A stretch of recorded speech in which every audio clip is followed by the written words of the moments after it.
Am I audible? Yes, ma'am. Okay.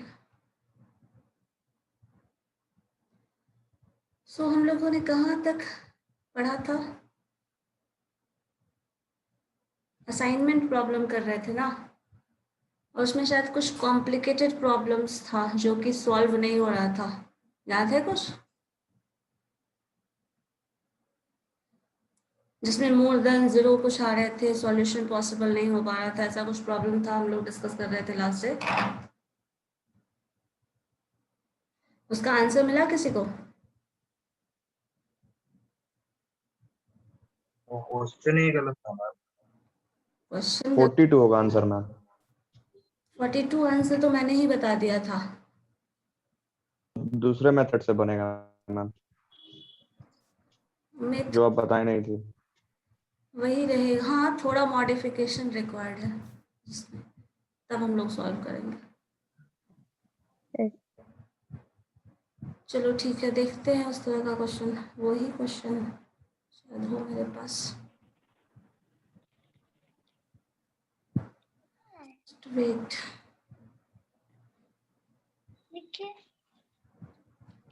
बता दी, बता दो। उनकी तरफ से आवाज आ रही है, म्यूट करिए।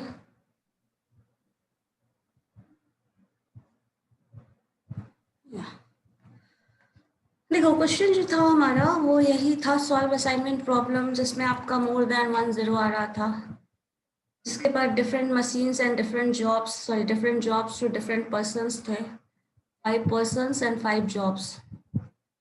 सो हमारे पास असाइनमेंट प्रॉब्लम का जो कॉस्ट मैट्रिक्स था वो था आपका 13 9 12 6 15 एंड दिस इज ये 5x5 का मैट्रिक्स है। सो सबसे पहले जब हम इस तरह के क्वेश्चन को सॉल्व करते हैं तो हमारे पास सबसे पहला स्टेप जो होता है that is row reduction, then column reduction, जिसमें हम लोगों ने रो रिडक्शन किया था। तो इस रो का मिनिमम वैल्यू जो है 8 सब्सट्रैक्ट करेंगे फ्रॉम ईच रो। आपका टर्म आ रहा था जो कि सबने शायद किया भी था, that is 5 8 8 0 16 minus 8 8 18 minus 8 that is 10 19 minus 8 that is 11। Second में मिनिमम वैल्यू इज 9, सो 9 को सब्सट्रैक्ट करेंगे from each row. This is going to be 0 15 minus 9 6 24 minus 9 that is 15 9 minus 9 is 0 12 minus 9 is 3। Third is 12, this is the lowest value is 4, सो 12 आपका इधर आ जाएगा, last का 3 columns का value 0, सो 8 5 0 0 0। Next में हम लोग आ रहे हैं 6 इज मिनिमम, सो 6 को सब्सट्रैक्ट करेंगे 12 से, तो that is 6 10 minus 6 this is 4 8 minus 6 that is 2 13 minus 6 is 7। इसी तरह लास्ट वाले में minimum value is 12 12 minus 15 15 minus 12 is 3, this is 5, this term is going to be 6 और ये आपका 0 और लास्ट 8। अब इसके बाद हम लोगों के पास जो मैट्रिक्स आता है वो टर्म ये मिल जाता है। यहाँ से रो रिडक्शन करोगे, रो रिडक्शन करने के बाद जब हम कॉलम रिडक्शन करने आते हैं तो यहाँ पे दिखता है इस कॉलम में 0 मिनिमम वैल्यू है, सेकेंड कॉलम में आ जाओ, यहाँ भी मिनिमम वैल्यू 0 है, थर्ड में भी मिनिमम वैल्यू 0 है, फोर्थ में भी मिनिमम वैल्यू 0 है एंड लास्ट में भी मिनिमम वैल्यू 0 है। हम इसमें कॉलम रिडक्शन करते भी हैं तो हमें वही मैट्रिक्स मिल जाएगा जो हमारे पास पहले से था। तो करके तो कोई फायदा नहीं है, आप एक स्टेप बढ़ा के बस लिखेंगे, टर्म्स वही रहेगा। सो यहाँ पे मैंने सिर्फ एक एक्सप्लेनेशन दे दिया है, लिखा नहीं है, चेंज नहीं किया, because minimum value is 0। So अगर हम कॉलम रिडक्शन करते ही भी हैं then we are going to get the same matrix. तो अब हमारे पास नेक्स्ट स्टेप जो होगा यहाँ से थोड़ा चेंज होगा, जो कि हमें आगे सॉल्व करने के लिए चाहिए। अब यहाँ आने के बाद क्या करते हैं हम लोग, 0 जहाँ जहाँ 0 टर्म है और मैक्सिमम 0 है उसको कवर करते हुए एक लाइन ड्रॉ करते हैं। जैसे देख लो, अगर इस केस में देखिए, इस पूरे कॉस्ट मैट्रिक्स में तो आपका मैक्सिमम 0 है वो थर्ड रो में दिख रहा होगा, देयर इज 3 0, सो आप यहाँ पे एक लाइन ड्रॉ करेंगे, स्ट्रेट लाइन कट कर देंगे इससे। तो यही चीज मैंने यहाँ लिख दिया है, draw minimum number of horizontal lines and vertical lines to cover all the zero. ये स्टेप हमें ऐड करना है, जितने भी जीरोस है सबको कवर करते हुए मिनिमम नंबर ऑफ लाइंस। तो यहाँ पे देखो 2 जीरो है, एक लाइन ड्रॉ कर लिया ऑन दिस कॉलम। यहाँ पे 3 जीरो है, एक लाइन ड्रॉ कर लिया। यहाँ पे 3 जीरो है, यहाँ पे भी हम एक लाइन ड्रॉ कर सकते हैं। तो सारा का सारा जीरो कवर हो जाएगा, एक ये बच जाता है, तो इस पे भी एक लाइन ड्रॉ कर लेते हैं। क्योंकि मैंने नेक्स्ट स्टेप पे किया है दिस टर्म। इन दोनों जीरो को कवर करने के लिए एक स्ट्रेट लाइन से कट कर दिया। यहाँ पे जीरो था, उसके लिए एक स्ट्रेट लाइन। यहाँ पे एक आपका 3 जीरो है, इसको कवर करने के लिए एक स्ट्रेट लाइन। यहाँ पे 3 जीरो था, इसको कवर करने के लिए एक स्ट्रेट लाइन। जितने भी जीरो थे इस पूरे मैट्रिक्स में, सारा का सारा कवर हो चुका है बाय डूइंग दिस। अब हमें क्या करना है, जब इतना करने के बाद हमें वो पोर्शन को देखना है और उसमें मिनिमम वैल्यू फाइंड करना है जो कि कवर नहीं हुआ है। अब देखो कवर नहीं हुआ होने वाला पोर्शन जो है वो दैट इज 8 and 15, 11, 3 कवर नहीं हुआ है, किसी भी लाइन से क्रॉस नहीं कर रहा है, उससे लाइन पास नहीं कर रहा। सिमिलरली 4, 6, 7, 8। अब इन जो आपके 8 वैल्यूज हैं 2, 4, 6, 8, इन 8 वैल्यूज में जो मिनिमम वैल्यू है उसको फाइंड करिए। मिनिमम वैल्यू आपको 8, 15, 11, 3, 4, 6, 7, 8 में सबसे ज्यादा कम सबसे मिनिमम वैल्यू है दैट इज 3। सो इस 3 को हमें अब इसी 3 से ऑपरेशन जो भी करना है वो करना है। तो इस 3 का ऑपरेशन हमें इस तरह करना है, जो भी अनकवर्ड वैल्यू है, uncovered value that is 8, 15, 11, 3, 4, 6, 7 and 8, जो अनकवर्ड वैल्यू है उसमें से x को माइनस कर देना है, दैट मीन्स मिनिमम वैल्यू को माइनस कर देना है। इस 3 को घटाओगे सारे अनकवर्ड वैल्यू से, दैट मीन्स 3 8 से घटाओगे दैट इज 5, इस 3 को 11 से घटाओगे 8, इस 3 को 15 से घटाओगे 12, 3 को 3 से घटाओगे अल्टीमेटली 0। फिर यहाँ आ जाइए 3, 4 minus 3 that is 1, this is going to be 3, ये टर्म 4 हो जाएगा और ये टर्म आपका 5 हो जाएगा। तो जो नेक्स्ट टेबल आप बनाएंगे उसमें सबसे पहले इन्हीं नंबर्स को लिखेंगे जो अनकवर्ड है और जिसको आपने सब्सट्रैक्ट किया है इस मिनिमम वैल्यू से। सो नेक्स्ट कॉलम जो टर्म आएगा वो ये हो जाएगा। पहले यहाँ पे आपको डायरेक्टली लिखा हुआ मिल जाएगा, बट करना हमें यही है, इस वैल्यू को जब यहाँ से घटाओगे दैट इज 5, तो 5 टर्म आपको यहाँ दिखना चाहिए, दिस इज 5, ये टर्म अनकवर्ड था। Third column first row, this is 5। Next term आपको दिख रहा होगा, this is 15, so 3 minus 15, 15 minus 3 करोगे that is 12। So second column third element का देखो 12 है, ये आ चुका है। इसी तरह 4 इस कॉलम का देखिएगा, नेक्स्ट कॉलम 0 वाले पे हमें कुछ नहीं करना, 4 को घटाएंगे सो 3, 4 minus 3 दैट इज 1, और ये 6 minus 3 था हमारे पास जो टर्म था that is last term is 6, 6 minus 3 so 3, 8 minus 3 5, इससे जस्ट ऊपर आपके पास जो टर्म था that is 7, 7 minus 3 that is 4। ये सारे वैल्यूज हम सबसे पहले लिखेंगे। उसके बाद हमें क्या करना है, अनकवर्ड वैल्यू को जब हमने कर लिया, सारे वैल्यू से मिनिमम वैल्यू को सब्सट्रैक्ट कर दिया, देन हमें वो वैल्यूज फाइंड आउट करना है जहां इंटरसेक्टिंग पॉइंट मिल रहा है। इंटरसेक्टिंग पॉइंट मीन्स वो वैल्यूज जहां पे रो और कॉलम आप जब क्रॉस कर रहे थे तो लाइन इंटरसेक्ट कर रहा है एट 0 पे, जहां जहां इंटरसेक्ट कर रहा है उस पॉइंट पे जाओ। देखो यहाँ पे इंटरसेक्ट कर रहा है, ये हॉरिजॉन्टल वर्टिकल लाइन और ये हॉरिजॉन्टल लाइन इस पॉइंट पे इंटरसेक्ट कर रहा है, सो इस पॉइंट को हम नोट करेंगे। यहाँ पे इंटरसेक्ट कर रहा है, ये पॉइंट भी हमें नोट करना है, और ये पॉइंट यहाँ इंटरसेक्ट हो रहा है, सो हमें ये पॉइंट भी नोट करना है।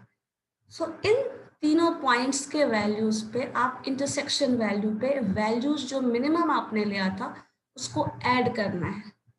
सो 3 इज द मिनिमम वैल्यू, यहाँ 8 है, सो 8 में 3 को ऐड करोगे। इसी चीज को मैंने यहाँ वर्ड्स में लिख दिया है। अनकवर्ड वैल्यू को आप माइनस कर रहे होते हो और इंटरसेक्शन वैल्यू को प्लस कर रहे होते हो उसी मिनिमम वैल्यू से। सो 8 + 3 इज 11। सो 11 टर्म मैंने यहाँ लिख दिया है। नेक्स्ट टर्म देखो 5 + 3, सो ये टर्म 8 हो जाएगा। Third row second column that is 8। Next term आइए, ये इंटरसेक्शन वैल्यू है, इसमें ऐड करोगे तो ये 3 हो जाएगा। सो इन्हीं तीनों वैल्यू पे हमें एलोकेट करना है। इतना करने के बाद जो मैट्रिक्स मिलेगा वो ये मैट्रिक्स है। और इस मैट्रिक्स में अब जैसे आप करते थे पहले, पूरे रो में अगर एक सिंगल जीरो है एलोकेट कर दीजिए। पूरे रो में अगर एक से ज़्यादा जीरो मिल जाता है देन वहाँ पे स्किप कर जाइए, यहाँ एक से ज़्यादा रो है, अभी हम इसमें एलोकेशन नहीं करेंगे। नेक्स्ट में आइए, यहाँ पे एक से ज़्यादा रो है, हम एलोकेशन नहीं करेंगे। फोर्थ में सिर्फ एक है जीरो, देन एलोकेशन करेंगे। नेक्स्ट में आइए, सिर्फ एक ही जीरो है, एलोकेशन पॉसिबल है, एलोकेशन हो जाएगा। इसके बाद जब ये हमने 3 कर लिया, ये भी कर लिया, तो लास्ट में एक फाइनल जो बच जाता है बस उसमें करके देख लो, दैट इज द आंसर। और इसी के अकॉर्डिंग हमने जॉब प्रोवाइड किया है डिफरेंट मशीन्स को। और कॉस्ट मैट्रिक्स जो यहाँ पे वैल्यू जहाँ जहाँ जीरो है जो आ रहा है उसको आप ये पुट कर दोगे, सारे कॉस्ट को, जो आएगा दैट इज द आंसर। ठीक है, क्लियर है? क्या करना है इस केस में, अगर आपके पास एक से ज़्यादा जीरो पॉसिबल हैं, ज़्यादा ऑप्शंस दिख रहे हैं, तो आपको ऐसे सॉल्व करना होगा।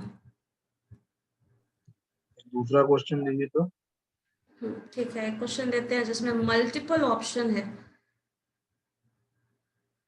करके देखिए जरा क्या आंसर आता है। मैम बोलिए। मैम स्टेप 3 में आप कैसे किए हैं? यहाँ पे जो कट की है उसको कॉलम से किए हैं, फिर रो से किए हैं, वर्टिकली और हॉरिजॉन्टली कैसे किए हैं? मतलब ये कौन करना सा है, कॉलम को लेना था? इसका जो पॉलिसी है ना वो ये है कि आपको सारे जीरो को कवर करना है और नंबर ऑफ लाइंस जो है वो मिनिमम होना चाहिए, बट हर जीरो इस लाइन से क्रॉस करना चाहिए।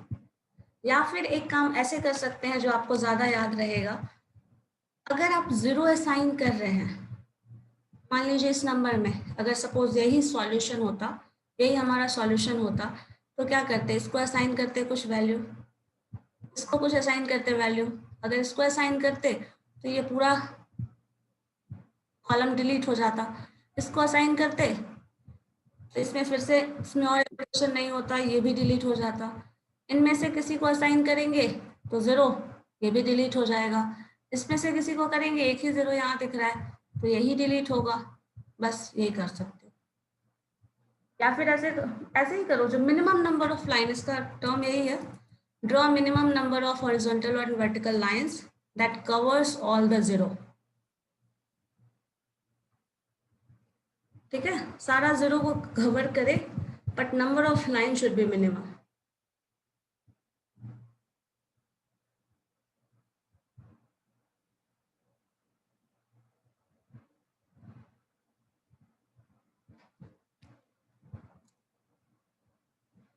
तो इससे ज्यादा मिनिमम लाइन से और इसको कवर नहीं किया जा सकता था, है पॉसिबल, देख लो, चेक कर लो आप।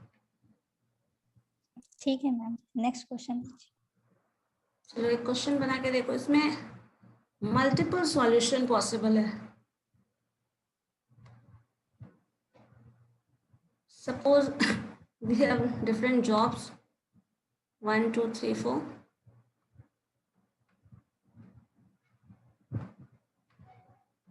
एंड मशीन्स हमारा है, चलो ABCD।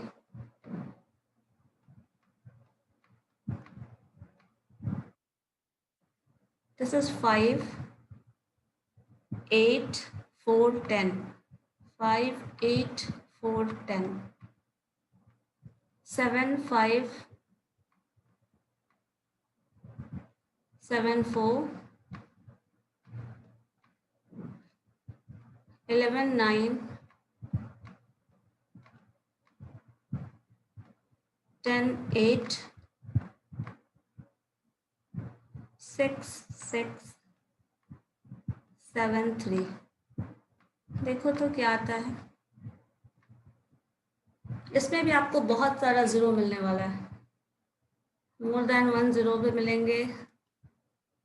सॉल्यूशन भी बहुत सारा पॉसिबल है, करके देखो क्या आता है। ठीक है,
सॉल्व हो रहा है।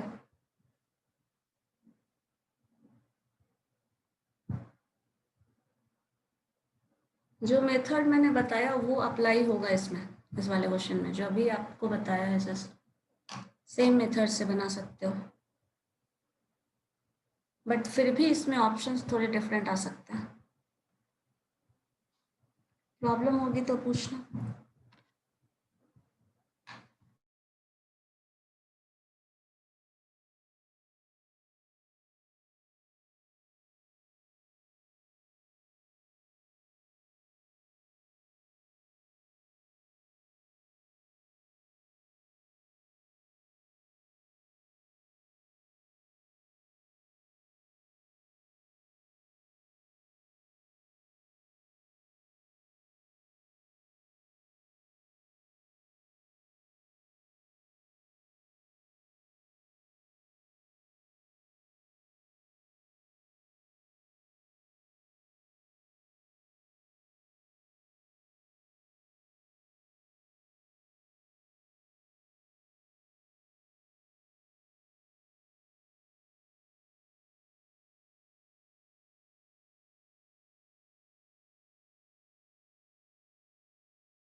कुछ कॉम्प्लेक्सिटी आ रही है या नहीं? सॉल्व हो जा रहा है डायरेक्ट?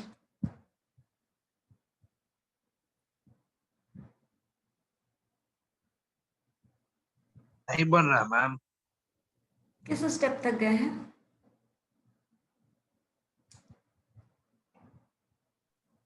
कॉलम रिडक्शन के बाद नहीं बन। कॉलम डिडक्शन हो चुका है, उसके बाद क्या मैट्रिक्स आया बताइए।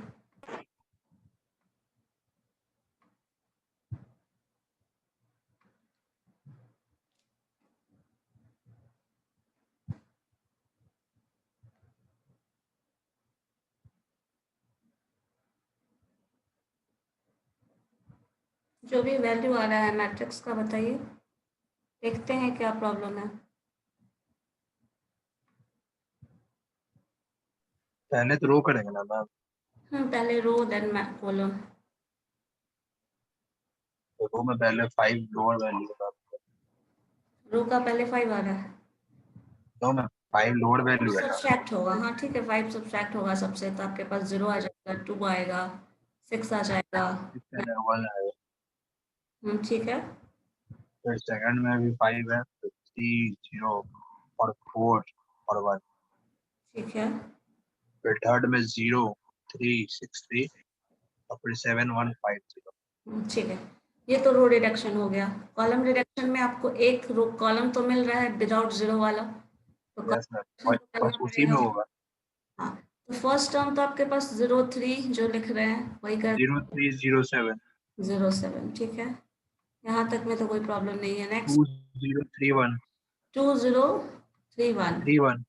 ओके, नेक्स्ट फिर इसमें होगा मैम रिडक्शन और वैल्यू का। रिडक्शन होगा तो दैट इज लेस एलिमेंट जो है सबसे लोएस्ट एलिमेंट क्या है 4। और 2 यस मैम 4 है तो 2 0 2 1 ओके, 2 0 2 1। 1 लास्ट का आपका 1 1।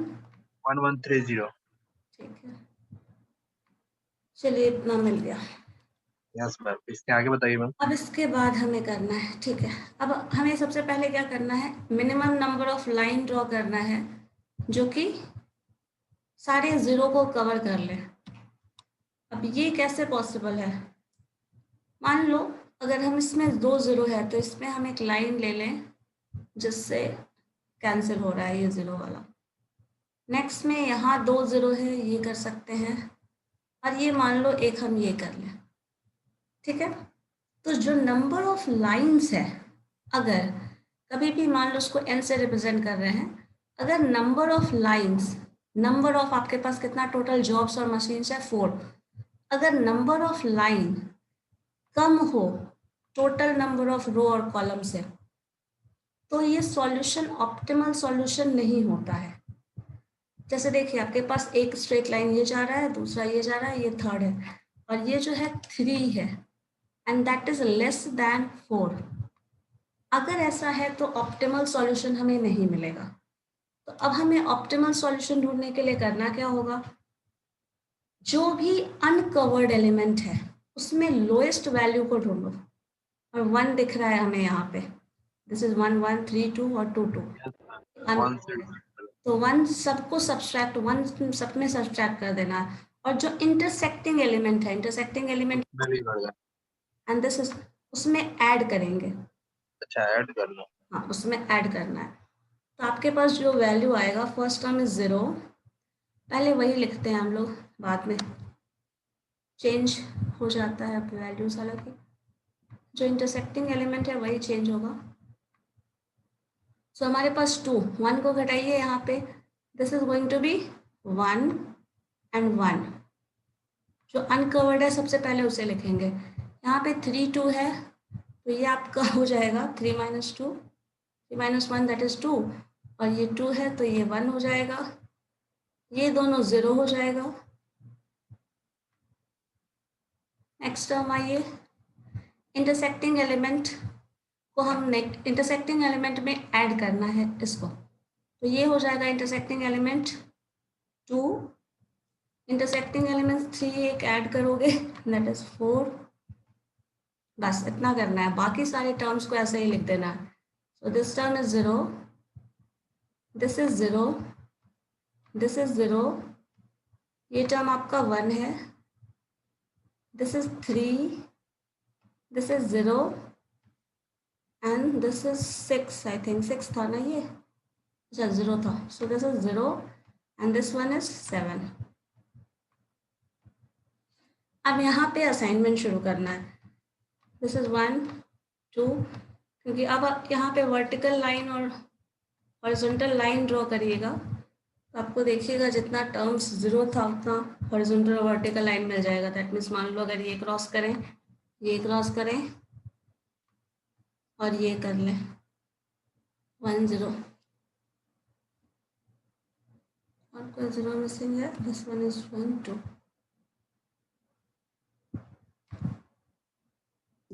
मैम जो थर्ड रो है ना मैम, उसमें 0 2 1 2 होगा ना मैम, 1 घटाएंगे, थर्ड रो 0 2 1 2 होगा ना मैम, 0 2 1 2, 3 की जगह पे 2 होगा। ये 2 होगा, अच्छा हाँ सब्सट्रैक्ट किया था तो लिखा था 0 2। मैम वहाँ पे 1 3 लिखे हैं, 3 की जगह पे 2 होगा। ये यस मैम। 2 है, 2 में से अनकवर्ड एलिमेंट ये नहीं है ना, 3 ही रहेगा। मैम एक घटेगा नहीं मैम, एक से देखो एक घटाएंगे। देखो घटेगा कहाँ, वो ये घटता है जहां पे अनकवर्ड है। अनकवर्ड देखो कौन कौन सा है, ये 4 अनकवर्ड है, ये 2 अनकवर्ड है, इसमें से घटाएंगे और जो इंटरसेक्शन पॉइंट पे आ रहा है उसमें ऐड करेंगे। ठीक है, यहाँ पे ये जो 3 है ये कट हो रहा है ना इस लाइन से, तो इसमें कुछ नहीं करेंगे। ठीक है, यस मैम। 3 में कोई चेंज नहीं होगा। अब यहाँ पे असाइनमेंट करना शुरू करो। जब इसमें असाइनमेंट करेंगे, मान लीजिए हम फर्स्ट रो में इसमें असाइनमेंट कर दे रहे हैं, अगर हम इसमें असाइनमेंट करेंगे तो क्या आ जाएगा, एक वैल्यू 0, सेकंड में एक से ज्यादा 0 है, असाइनमेंट पॉसिबल नहीं है। यहाँ पे देखिए इसमें, इस केस में भी क्या हो रहा है, आपको असाइनमेंट करने में फिर से यहाँ प्रॉब्लम हो रही है, क्योंकि अगर आप सेकेंड टर्म में इसमें एलोकेट कर देते हैं तो इस टर्म में देखो, इस टर्म में मान लीजिए 2 है तो पहले हम इग्नोर ही कर लेंगे, थर्ड कॉलम में इसमें आइए यहाँ एलोकेशन कर सकते हैं, सेकेंड में यहाँ 0 0 इधर भी है, कौन सा एलोकेट करें नहीं बता, तो यहाँ भी एलोकेशन पॉसिबल नहीं है। सेकेंड स्टेप के एक बार ऐसा करने के बाद भी एलोकेशन पॉसिबल नहीं हो रहा है, तो इसमें फिर से करते हैं जो यहाँ पे 0 क्रॉस करने वाला था, ये लाइन, एक ये लाइन और एक ये लाइन। अब सारा का सारा 0 कवर हो गया, लेकिन लाइंस कितने आए हैं, 3 लाइन, जो कि इसमें भी था, तो यहाँ पे फिर हमें सॉल्यूशन नहीं मिलने वाला है, बिकॉज ये कंडीशन हो जा रहा है। तो हमें 4 लाइन मिले, पूरा का पूरा कवर्ड हो, तभी सॉल्यूशन मिलेगा। तो इस केस में फिर से हमें वही स्टेप को फिर से रिपीट करना पड़ेगा। इंटरसेक्टिंग एलिमेंट्स के पास ऐड करना है मिनिमम वैल्यू और बाकी सारे में सब्सट्रैक्ट करना है। तो अब नेक्स्ट स्टेप पे जब जाओगे, इसको हमको दोबारा से सॉल्यूशन फिर से करना पड़ेगा, पूरा का पूरा स्टेप फॉलो करते हुए। तो अब ये वही करना है जो नेक्स्ट स्टेप में, लास्ट स्टेप में हम लोग ने यहाँ से यहाँ आने में किया था। क्या करेंगे, जो भी वैल्यूज है मिनिमम वैल्यू अनकवर्ड से घटाने वाले हैं। तो ये 0 तो रहेगा ही हमारे पास, चेंज नहीं होने वाला। मिनिमम वैल्यू देखो 1 है, 1 सब में घटा दो तो ये पूरा 0 हो जाएगा। नेक्स्ट स्टेप पे इंटरसेक्शन वैल्यू जो है वहां पे 1 को ऐड करना है। So this is going to be 5, 4 में ऐड करोगे 1, 5 हो जाएगा। ये 0 ही रह जाएगा, चेंज वही एलिमेंट करेगा जो या तो अनकवर्ड हो या तो इंटरसेक्टिंग पॉइंट पे आ रहा हो। नेक्स्ट स्टेप पे ये भी इंटरसेक्टिंग पॉइंट पे नहीं है तो सेम कॉपी हो जाएगा, 0 अनकवर्ड है तो इसमें से आप घटाएंगे 1 को, दिस इज 1, ये 0 हो जाएगा और ये जो है वो 2 हो जाएगा क्योंकि आप 1 घटा दिए हैं। इंटरसेक्टिंग पॉइंट 7 है, 7 में अगर 1 ऐड करोगे that is going to be 8। Next term 0 as it is, 0 as it is, 0 as it is. अब हम ये यहाँ पे देख सकते हैं नंबर ऑफ हॉरिजॉन्टल और नंबर ऑफ वर्टिकल लाइन। एक लाइन इस पूरे को कवर कर रहा हो,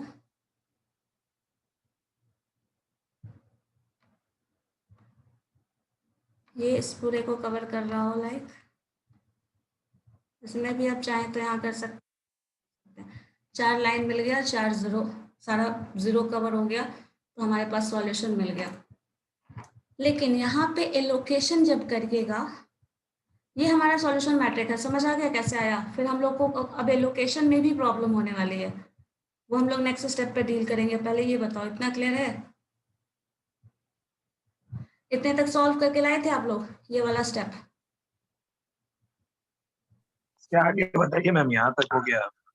हो गया है, देन ठीक है। यहाँ आने के बाद इस केस में मल्टीपल सॉल्यूशन होगा, दैट मीन्स आपको एक से ज़्यादा आंसर्स मिलेंगे, इसमें जो मिनिमम होगा वो लेंगे। तो कभी कभी ऐसा भी होता है सारा का सारा मिनिमम आ जाता है। जैसे देखो ये सॉल्यूशन है, अब इसमें एलोकेशन करें, ये हम हटा देते हैं लाइंस आपका सारा।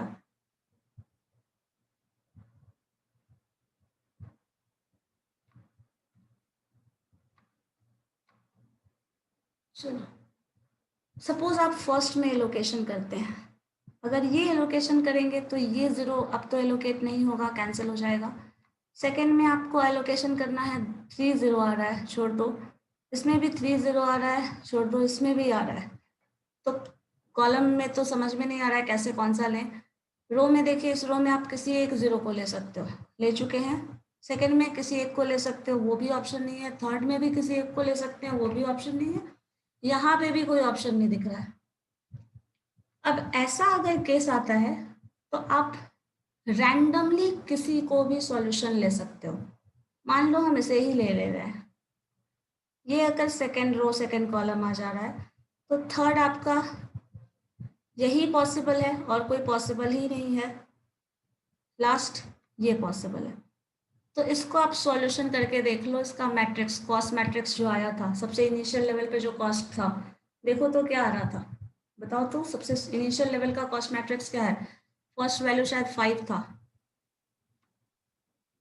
5 5 10 3। सो मिनिमम कॉस्ट जो है 23 आ रहा है।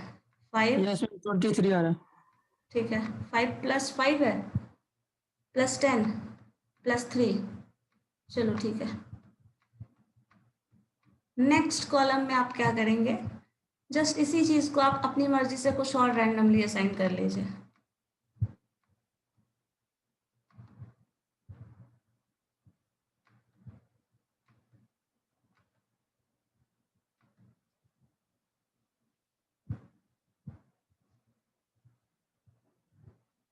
ये वाला वैल्यू कितना आया था, ध्यान में है?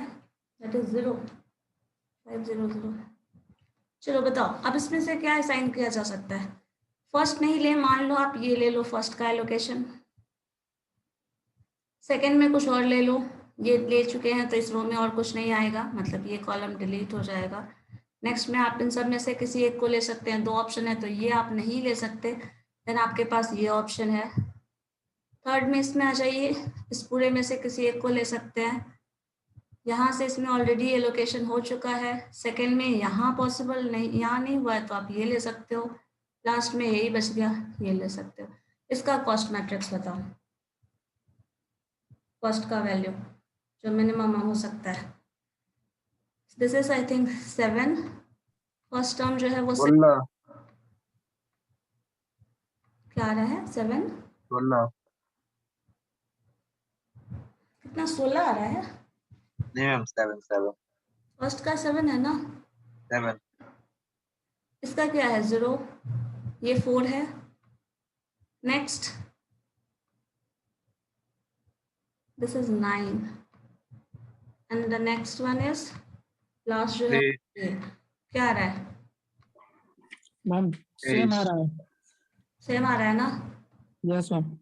जब ऐसा केस हो तो आप कोई भी रैंडमली असाइन कर सकते हो। जब आंसर सेम ही आ रहा है और आपके पास मल्टीपल ऑप्शन है तो आपके पास बहुत सारा ऑप्शन है, मतलब कोई भी ले सकते हो। इसी तरह अगर इसको एलोकेट करोगे तब भी देखना वैसा ही कुछ आने वाला है। इसको भी करके देख सकते हो आप। ये रिमूव कर दीजिए, फर्स्ट में आप इसको एलोकेट कर लीजिए, कुछ रिजल्ट आएगा उसके केस में भी, लास्ट में भी वैसा ही आ सकता है। तो जितना भी करोगे इस केस में वही है, मिनिमम वैल्यू 4 का 4 पॉसिबिलिटी है और सब में मिनिमम वैल्यू 23 ही है। तो आपको कॉस्ट का कोई वरी करने की जरूरत नहीं है। कोई भी ऑप्शन लेंगे वो मिनिमाइज ही कर रहा है कॉस्ट। आप कोई भी solution as a optimal solution choose कर सकते हैं। ये प्रॉब्लम बाकी प्रॉब्लम से थोड़ा आपको डिफरेंट एग्जांपल में दिख रहा होगा, because it have multiple solution. 4 option है और 4 का 4 सॉल्यूशन भी मिल रहा है और चारों मिनिमम वैल्यू भी दे रहा है। इससे ज्यादा अच्छी बात क्या हो सकती है? मतलब एज अ बिजनेस हेड जितनी भी पॉसिबिलिटीज हैं, all the possibilities is going to give you minimising the, give you the minimum value of the cost, है ना। सो ऐसा भी क्वेश्चंस हो सकता है, ऐसा भी पॉसिबल आंसर है। ठीक है।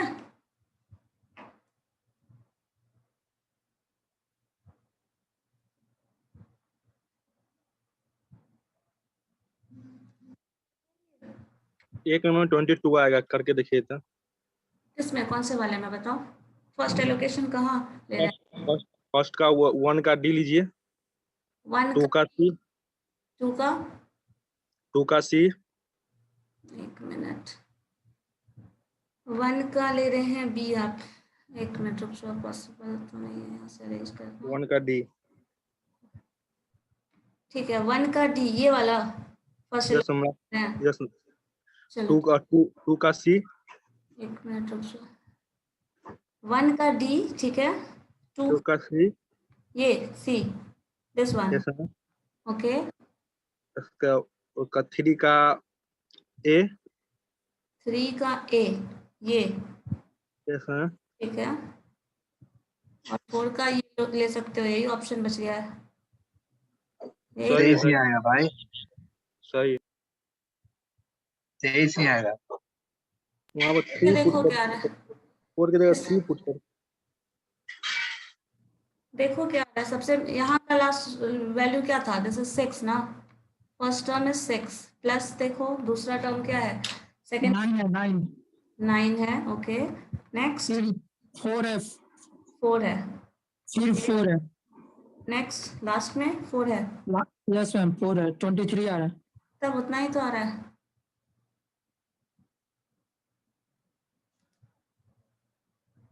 ना। 15 और 8 कितना हो जाएगा? 23 होगा ना। अगर आपको आंसर डिफरेंट आता है, मान लो 22 आ भी जाता है, तो आप 22 ही ले लोगे answer, that is the optimal answer. जो मिनिमम वैल्यू दे दे, that is the optimal answer, ठीक है। बट इस केस में, ये जो क्वेश्चन था, इस केस में आपको यही ऑप्शन मिल रहा है कि सारा का सारा मिनिमम वैल्यू ही दे रहा है, ठीक है। बट ऐसे ऑप्शन आ सकते हैं जिसमें आपका इससे 23 इसमें आया है तो किसी और में कम आ जाएगा, किसी और में ज़्यादा आ जाएगा, ऐसा भी हो सकता है। लेकिन उस केस में अगर वैसा ऑप्शन होगा तो आपको मिनिमम वैल्यू जो होगा वो लेना होगा, अगर मल्टीपल ऑप्शन। नहीं तो अगर ऐसा होगा तो मैक्सिमम केसेस में कुछ मिनिमाइज ही करके देगा, ऐसा ही कोई वैल्यू आएगा मैक्सिमम केसेस में। बट अगर रेयरली कुछ आ जाता है वैसा, तो जो भी मिनिमम है, that is the answer, that is the solution, ठीक है। क्लियर है? अब आप लोग क्वेश्चन, आपके पास बुक है ना कॉलेज वाली, उससे बना के देखो कुछ क्वेश्चंस असाइनमेंट प्रॉब्लम का, प्रैक्टिस करके देखिए क्या आ रहा है।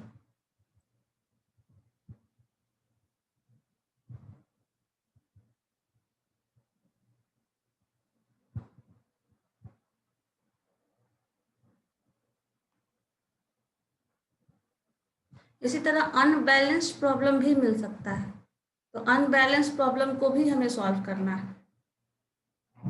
बट अनबैलेंस्ड प्रॉब्लम में इतना कॉम्प्लिकेटेड मिलेगा सॉल्यूशन, ऐसा नहीं मिलेगा, बहुत कम ही मिलेगा, रेयर चांसेस है, ठीक है। इसमें कोई कंफ्यूजन है तो बताओ।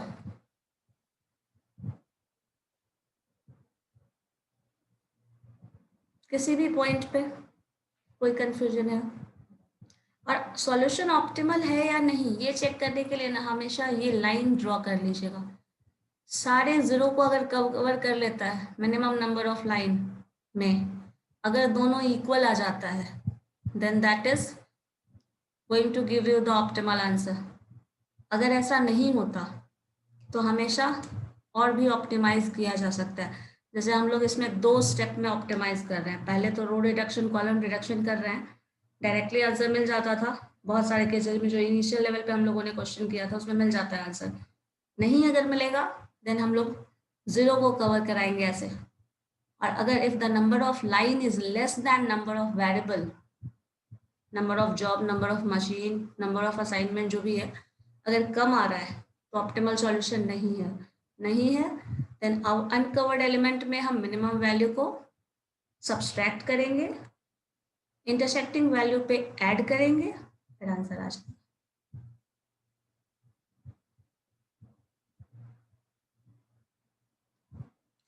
तो इसके बाद हम लोग ट्रांसशिपमेंट प्रॉब्लम पे मूव करें। आप लोग इससे बेस्ड क्वेश्चंस बनाओगे, बुक है उससे, या फिर कोई और भी डाउट्स है बताओ, या फिर अनबैलेंस वाला भी कुछ कर लें।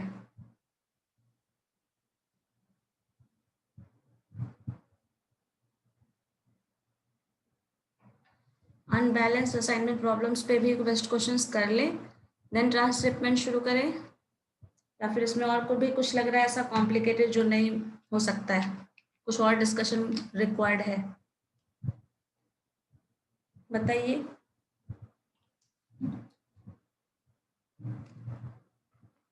इतने से सॉल्यूशन तो सब आपका आएगा, जितना भी क्वेश्चन बनाओगे इससे ज्यादा सॉल्यूशन पॉसिबल, इससे ज्यादा आपके पास और कोई केसेस नहीं आने वाले, ट्रांसपोर्टेशन सॉरी असाइनमेंट प्रॉब्लम में और कोई केसेस नहीं आने वाले।